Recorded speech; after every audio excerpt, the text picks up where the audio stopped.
Güveniniz, kızınız. Maria Ivanovna kasap Bişalma köyün çiftçi ailelerin birinde dünyaya gelmiş. Gagavuz halkının yecilinde kara hem aydınlık sayfalarının ta çöğünü görmüş, hem aklısında tutar. Yiyin pek ama onun aklısında 1946 yılın ağaçlığı kalmış. Bende vardı 5 kız kardeş.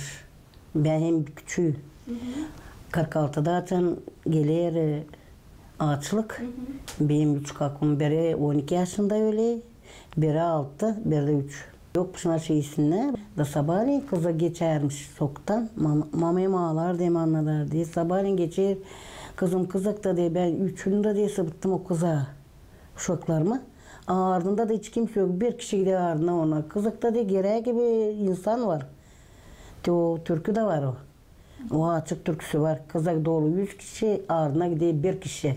Maria Ivanovna'nın ailesi Dilsadi köyde ama aşırıda da anılmış bir aileymiş. Babasının yelinden her bir iş gelermiş. Mamam işler işte kırda, bahçede çok işledi. Babam benim ustaydı.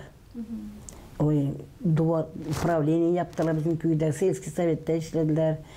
Gitti Çelina'ya, Nazarabotki'ye gezerdi. Hem de benim babam 35 yıl kemeçe çaldı düğünlerde.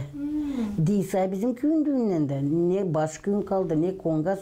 Ta Kazı'da 30 düğünü var. Hani o çalmış kemeçeyle. Türkü Maria Ivanovna'nın yaşamasında ta küçüklüğünden var. Büyüdüğüyle kararlamış yaşamasını onunla bağlama. Büyün Maria kasap Bişalma köyü Sidiyev kolektivin azası. Sevgi kulturaya, ince zanaata onun yüreğinde büyün yaşar. Hem o her tarafça onu ilerledir. Kalkım benim pek güzel çalıyor. Kalkım çok türkü de bilir. Ben de bileyim çok türkü. Gagavuz ileriki türküleri biz çok biliriz. Anam türkücü. Anam çalardı. Pek güzel türküler gene. Sıralarda da tet çalar kemeçeyle. O da işte ağızdı. Benim anam babacığım geçirmişler çok zorluk. Hiç unutmayacak onlar nasıl açlı geçirmişler. Nasıl uşak büyütmüşler.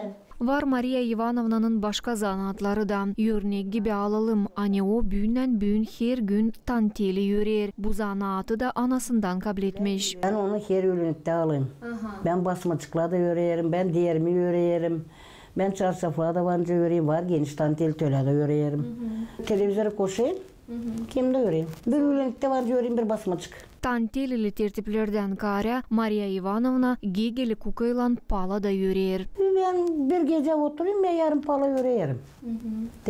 Ben uyanayım ki belki 3'te de sabahdan uyumayayım.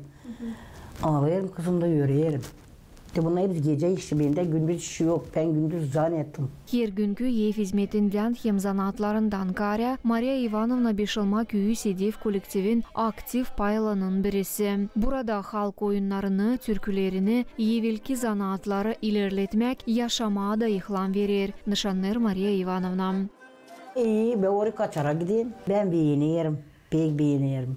Dilçok'tan Maria Ivanovna kasap nişanladı kendi 75. yıl dönümünü. Bu insanın energiyası, yaşama hem yaratma istemesi her birine örnek olur hem ihlam verir. Alona Terzi, Vlad Tabachuk, Maria Kazaku, GRT Haberler.